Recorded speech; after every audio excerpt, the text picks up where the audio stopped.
escuchan? ¿Sí? Ok. Mi nombre es Gabriel y les voy a hablar un poco de emprendedurismo. Emprendedurismo y tecnología van de la mano. Es casi imposible separar hoy un emprendedor de un tecnólogo, así que en realidad la relación viene por eso. Y yo les voy a contar más que nada historias propias, para ver si los puedo empujar a que emprendan. Necesitamos más emprendedores. Y la idea también con la presentación es que se animen. Les voy a mostrar un poco de las cosas diferentes o difíciles de lograr, pero también mostrarles que se puede y que tiene una recompensa interesante. Para arrancar por el principio, yo hace 15 años atrás estaba ahí donde están ustedes.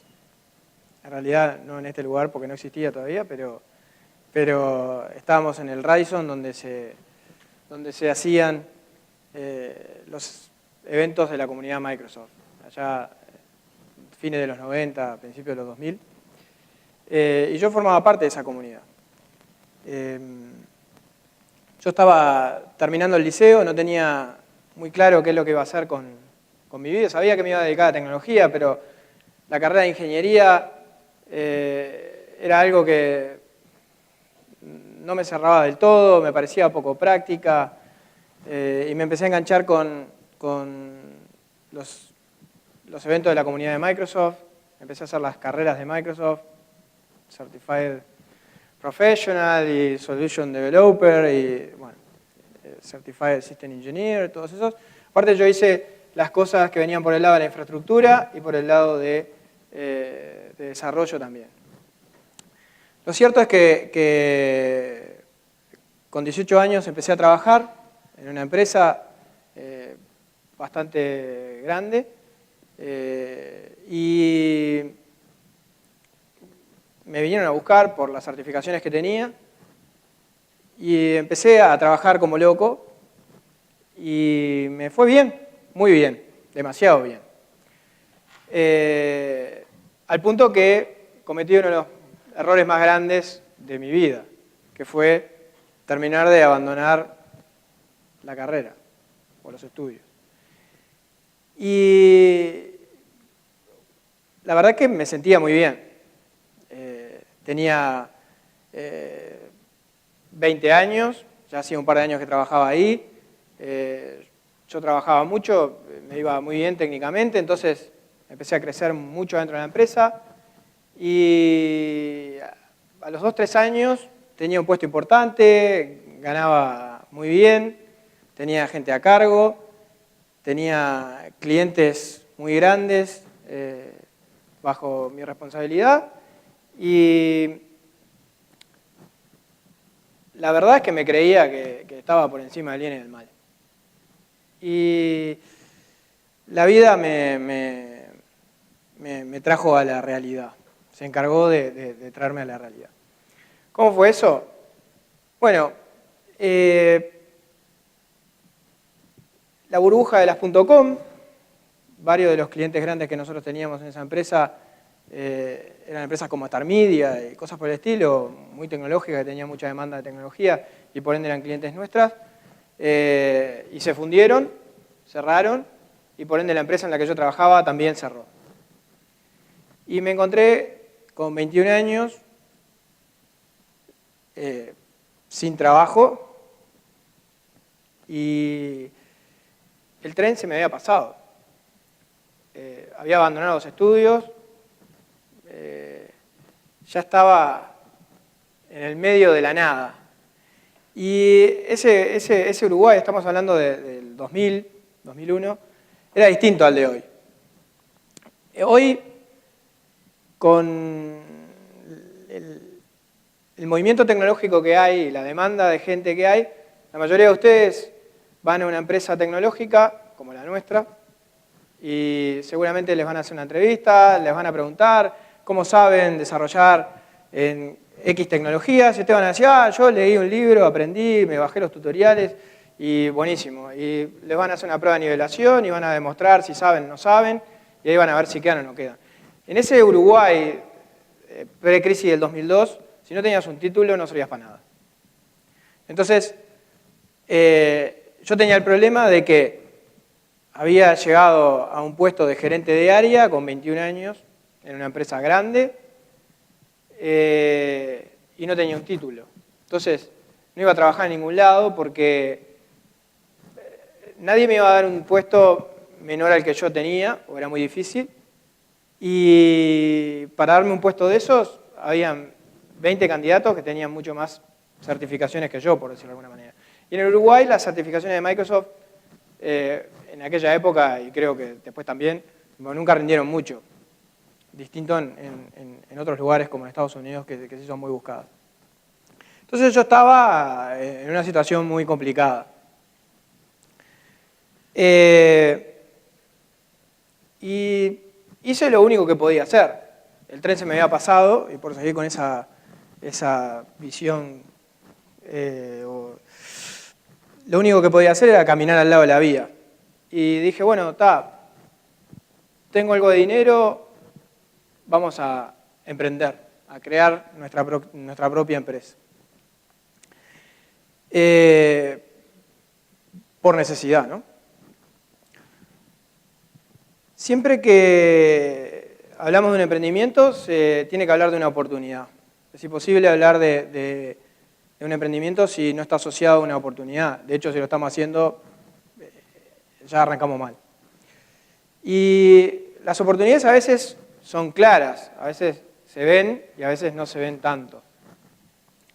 Y eso tiene sus ventajas y sus desventajas. La mía fue relativamente clara. Cuando yo me decidí a emprender y dije, bueno, no tengo más chance que hacer esto,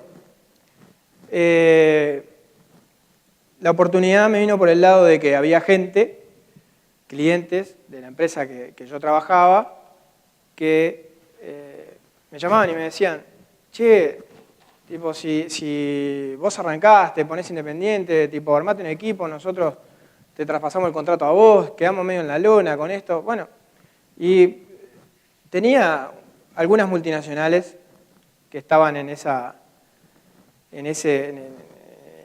onda con nosotros y otras no. Entonces dije, bueno, es una oportunidad. Y lo que hice fue, bueno, yo en la empresa en la que trabajaba tenía un equipo que trabajaba conmigo, entonces no podía hacer esto solo, precisaba gente. Entonces fui a buscar a un par de amigos que habían sido compañeros de clase y les dije, che, miren, yo tengo esta oportunidad, tengo el capital para montar la empresa, porque en realidad a mí me había ido muy bien y tenía plata no voy a decir me sobraba, pero en realidad estaba muy bien. Tengo todo, lo que me falta son socios. Y obviamente, si uno va con la idea de decirle, bueno, vamos a montar una empresa, yo pongo el capital, tengo los clientes que la hacen casi sustentable, por decirlo de alguna manera, en realidad es como una oferta que nadie puede rechazar. Evidentemente obtuve el sí que fui a buscar de estos amigos y se sumaron conmigo a la aventura. Uno de ellos está acá hoy y de hecho me enseñó a programar allá hace casi 20 años. Y es muy interesante porque realmente el plan perfecto. Yo creía que tenía el plan perfecto, no me podía ir mal. Porque tengo clientes, son importantes, casi me van a cubrir los costos que voy a tener, tengo dinero para montar la empresa. Entonces lo que hicimos fue, montamos una oficina en la Plaza Independencia, todo lujo, cerramos los contratos con los clientes, bárbaro. Nada podía salir mal. Era cuestión de agarrar y hacer crecer esas mismas cuentas que teníamos, un poquito más, eran multinacionales, espacio había, y conseguir algunos clientes más. Y ya estábamos empezando a ganar dinero, nos lo imaginábamos en la cabeza. Ese era mi plan. Pero la realidad es que en el mundo de los emprendimientos siempre hay una montaña oculta entre medio de donde estoy yo y cuando visualizo el emprendimiento y el objetivo. Esa montaña, como obstáculo gigante, nunca sale en ningún plan de negocios, ni siquiera la visualizo. Cuando digo voy a hacer esto, voy a crear este producto y la voy a romper toda, no existe emprendedor que la visualice. Es muy difícil, no se puede. Pero siempre está, siempre aparece. Y esas montañas son tan grandes normalmente, y no se sabe por dónde vienen, y es muy difícil de prepararse. Son tan grandes que la mayoría de los emprendimientos quedan por el camino. Creo que la estadística es de 9 de cada 10. No la pasan. Gran parte de eso es porque en realidad, de vuelta, normalmente es un tema de que es imposible visualizarlas de antemano, es imposible prepararse y terminan siendo nuestros verdugos. En este caso, de mi emprendimiento, mi primer emprendimiento, no se veía por ningún lado dónde podía estar la montaña. Pero el destino es caprichoso y mi montaña fue la crisis del 2002. Algunos de ustedes, gran parte capaz, no eran económicamente activos en el 2002, entonces no la vivieron por suerte, pero fue extremadamente dura, muy difícil. Y eso hizo que la mayoría de nuestros clientes que teníamos empezaron a sufrir también y nos cortaban los presupuestos, cada vez les podíamos facturar menos, algunos perdimos, pero fue la minoría, pero en realidad el problema era que no les estábamos pudiendo vender lo que habíamos pensado y mucho menos crecer, y ni que hablar de salir en ese ambiente a conseguir clientes nuevos. Era una cosa imposible. Entonces, el plan perfecto se empezó a complicar. Llegó un momento que el dinero, que era el capital inicial, se terminó. Y llegó la hora de las decisiones duras. Las decisiones duras eran cortar gastos, cortar gente, cortar. Y entre ellas, una de las decisiones que tomamos fue, vamos a cortar todas las remuneraciones de los directores. Nosotros éramos directores, éramos socios, y éramos directores y trabajábamos, por ende teníamos un sueldo. Y vamos a cortar las remuneraciones de los directores. Ok, entonces dispusimos que lo único que la empresa nos iba a dar era un pequeño presupuesto diario para el almuerzo, y nada más. Y esta situación que duró 1 año y medio más o menos, llevó a que, esta historia muchos no la conocen, incluso gente que me conoce muy bien no conoce esta historia, pero llevó a que por 1 año y medio, como yo era un tipo muy orgulloso, extremadamente, y no me gustaba pedirle plata a mis padres, yo vivía con mis padres, pero no me gustaba, aparte, menos cuando yo me estaba bajando de la luna, no tenía plata para echarle nafta al auto, no tenía plata para pagar el boleto. Entonces, yo no tenía otra que ir caminando todos los días por 1 año y medio a la oficina. Mis padres, yo vivía con mis padres viven en Carrasco, son 15 kilómetros de ida, 15 kilómetros de vuelta. Haga frío, calor, lluvia. Los emprendedores la pasan mal. La gente me decía, pero vos sos tarado. Tipo, andate a Estados Unidos con las certificaciones que tenés, conseguís laburo enseguida. ¿Qué estás haciendo acá? Yo le decía, mirá, ahora ya me metí en esto y yo creo que se puede hacer. Yo creo que yo puedo hacerlo, que está en mí la capacidad de cambiar mi destino.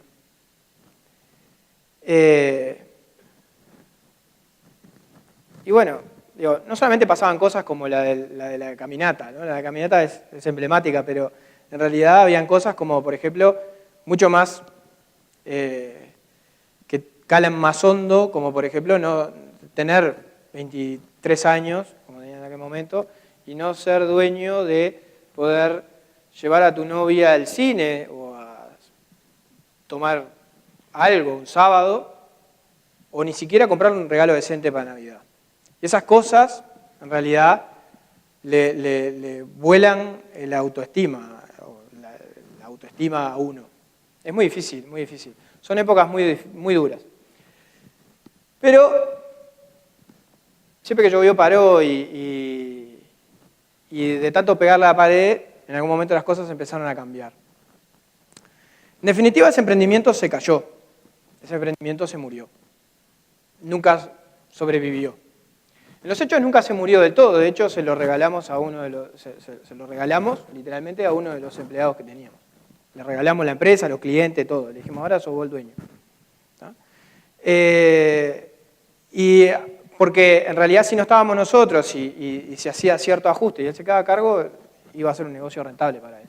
Pero no en el enfoque que nosotros queríamos y por ende nunca íbamos a poder crecer hasta ahí. Y eso también es una decisión durísima. Cuando uno dice, no, hasta acá llegué, corto, no sigo metiéndome.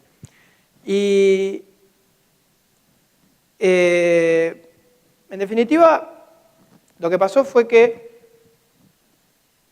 a mí me surgieron algunas oportunidades, yo ya no daba más, y decidí empezar a trabajar para algunas empresas internacionales. Y estuve viviendo en México, un poco en Estados Unidos, conociendo gente. Y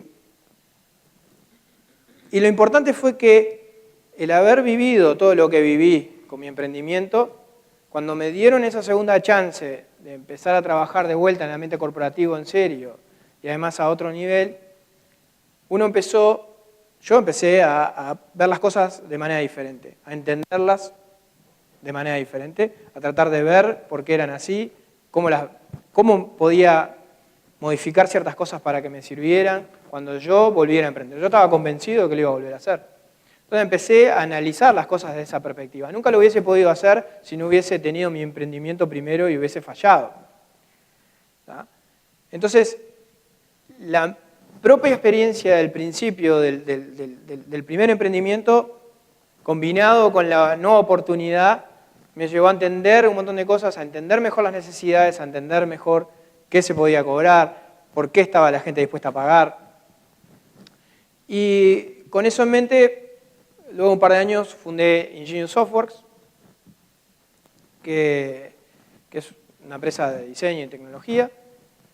Y Fabián mencionaba, somos uno de los 10 exportadores más grandes de tecnología del Uruguay. Eso se debió a que, lo logramos en muy pocos años, pero eso se debió a que en realidad todo el revenue que teníamos de la compañía lo reinvertíamos de manera muy agresiva en la empresa, en crecimiento. Entonces, en muy poco tiempo logramos posicionarnos en los primeros lugares de facturación. Y obviamente, ahí hay decisiones también, ¿no? Cuando la empresa está funcionando bien, cuando uno se lleva para la casa, no se lleva, lo sigue poniendo ahí. También, Ingenious Softworks, yo la arranqué con otra cosa en la cabeza. Ya había entendido cómo era. Tenía que ser sustentable desde el día 1. Si no era sustentable, no iba a funcionar. Y funcionó. Y funcionó. Realmente nos fue muy bien. Cuando la empresa se consolidó, en realidad yo ya tenía además armado un equipo de gente muy importante y bueno, y la empresa funcionaba sola, realmente, gracias a esa gente que yo tenía. Y me dediqué a trabajar en otras cosas. Me dediqué a fundar nuevos emprendimientos, me dediqué a invertir en otros emprendimientos, me dediqué a ayudar a la industria de ciertas formas. Y eso me lo fijé un poco como objetivo. Y a raíz de eso surgieron algunas cosas, como también soy cofundador de Ballpit Monster, que es un estudio de videojuegos uruguayo que ya sacó 2 juegos que fueron destacados por Apple, tienen cientos de miles de descargas. Ahí hay otro de los cofundadores también.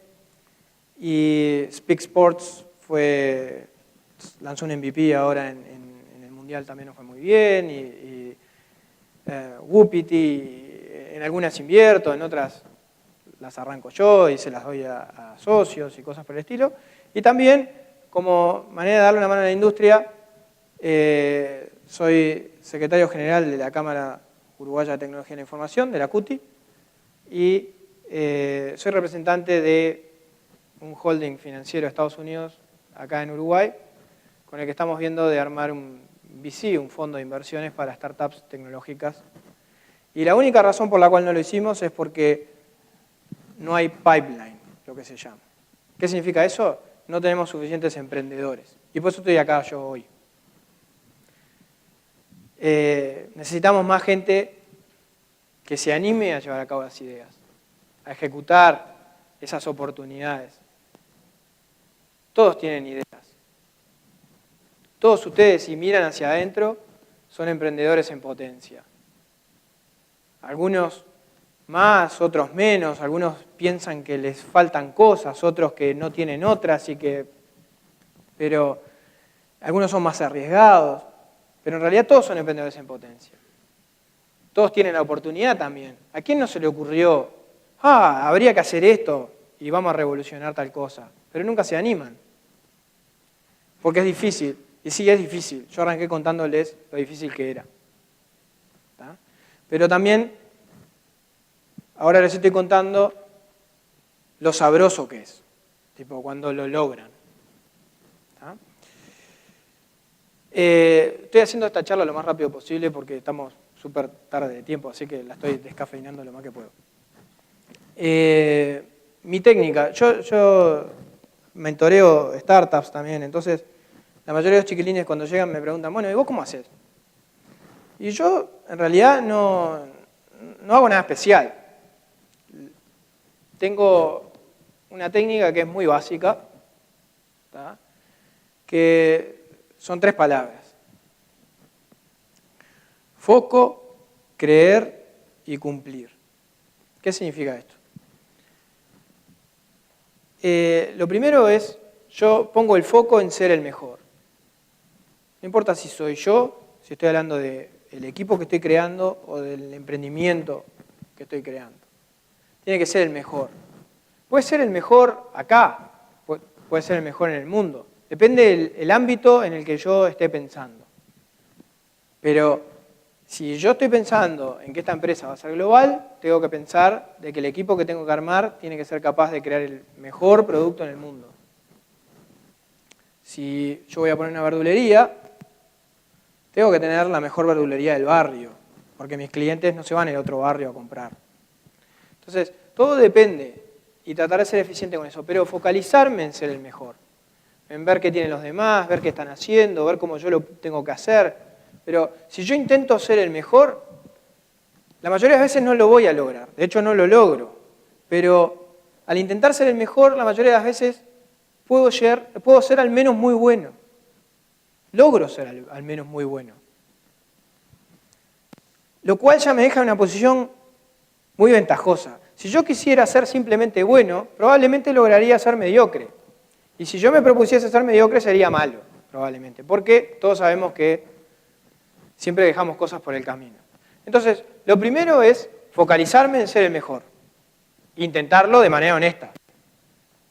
Lo segundo es creer. Creer que puedo ser el mejor o creer que soy el mejor. Si yo no creo que soy el mejor o yo no creo que mi producto o que mi startup o que el aparato que estoy fabricando o que mis verduras que estoy vendiendo son las mejores, si yo no lo creo, no voy a poder convencer a un inversor, no voy a poder convencer a mi cliente, no voy a poder convencer a mis colaboradores y por ende no vamos a poder construir lo mejor. Entonces, yo tengo que creer primero que puedo ser el mejor. Y segundo, cuando lo estoy logrando, tengo que creérmela. Si no, no funciona. Si yo no estoy convencido, yo no puedo convencer a los demás. Y convencer es la mitad de los negocios. Convencer a los otros, convencer a los que me compran, convencer a los que invierten, convencer a los que trabajan conmigo. La tercera parte es cumplir. Hacer lo imposible por cumplir. Siempre que uno promete algo, tiene que cumplir. Y aunque a veces no puede cumplir, porque pasan cosas, ¿tá? Más que nada, o principalmente cuando uno está haciendo algo por primera vez, pasan cosas. Cosas no salen como tendrían que haber salido, cosas se rompen, ¿tá? Cosas no funcionan. ¿Y cómo cumplimos? Bueno, en realidad se cumple trabajando de más, se cumple empujando de más, se cumple siendo transparente con el cliente. ¿Ah? E incluso si no llegamos a cumplir, hay que hacer el mejor esfuerzo para llegar lo más cerca posible. Lo vi 1000 veces, decir, bueno, si igual no le vamos a cumplir a este cliente, le vamos a tirar cualquier cagada porque no importa. Ya está. No nos va a comprar más porque no le vamos a entregar lo que le prometimos. Y eso es un error, porque de mi experiencia, yo lo que he visto, y lo voy a poner en términos del fútbol, es que si vos tenés un equipo que deja todo en la cancha, puede ser que los hinchas que fueron al estadio se vayan tristes, pero si los tipos dejaron todo en la cancha se van tristes pero no enojados.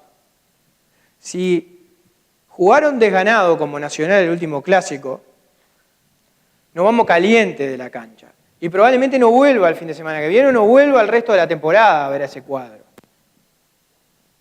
¿Ah? Pero si los tipos dejaron todo, por más que pierdan 3-0, lo lindo es que cuando uno deja todo, la semana que viene siempre hay otra oportunidad. Y ese mismo cliente nos va a dar otra oportunidad. Porque si fuimos transparentes, si el tipo sabe que de manera honesta hicimos lo más posible para llegar hasta ahí, seguramente ese cliente nos va a dar otra oportunidad. Entonces, esos 3 principios básicos diría que tienen gran parte que ver con haberme traído hasta acá.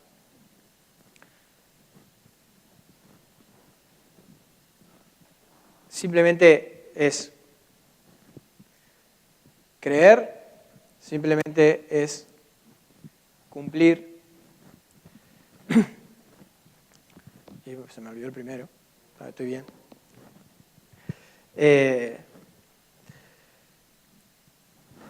Bueno, voy a hablar un poco de las moralejas de la historia que les acabo de contar, en realidad. La primera es que no importa cuántas veces uno se cae, se tiene que volver a levantar, como dice el proverbio japonés este. Y para mí es fundamental. Yo cuando me estoy cayendo ya estoy viendo, primero, por qué me estoy cayendo, por qué no me están saliendo las cosas, y segundo, cómo voy a hacer para levantarme de vuelta. Eso es clave. La verdad que no hubiese logrado lo que logré o hubiese hecho funcionar las cosas que me funcionaron, los emprendimientos que me funcionaron, los productos que me funcionaron, si no hubiese sido por todas las veces que no me funcionaron cosas y que proyectos quedaron por el camino. La otra cosa que es totalmente fundamental es que yo me siento bien, obviamente, cuando digo, ok, yo ya logré ciertas cosas, tengo ciertas cosas, tengo tiempo para dedicarme a tener roles que son más por la industria que por mis propias empresas o por mí mismo. Y eso es alucinante, pero eso no se compara en nada con lo que es la sensación o el disfrute que le provoca a uno el hecho de mirar para atrás y ver los desafíos que vencí. Y uno se ríe y le dice a los otros, ¿te acordás cuando nos pasó tal cosa y nos queríamos morir? Y es impresionante. Es impresionante el haber vivido todos esos desafíos para poderlos contar, para acordarte de dónde venís y que no se te suban las cosas a la cabeza, ¿no? Pero además es fundamental para poder disfrutar la vida de cierta forma. Si a mí me dieran a elegir tener de entrada todo lo que tengo hoy, o no tener nada de lo que tengo hoy, pero haber vivido o recorrido el camino, y yo no lo pienso dos veces, yo quiero recorrer el camino, incluso de las cosas que no me funcionaron. Diría que no hay proyecto que hice y que me falló que no haría de vuelta. Después, en algún momento de la vida, siempre esas cosas que no me salieron, me las devolvieron en experiencia o me ayudaron a solucionar otro problema que al final era mucho más importante que el que tenía inicialmente. Entonces, para terminar, lo único que les voy a decir es,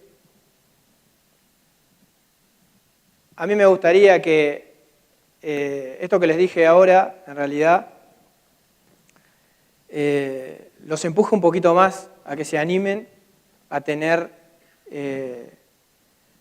esas ganas de emprender, de explorar esas ideas que tienen, de buscar esas oportunidades, ¿tá?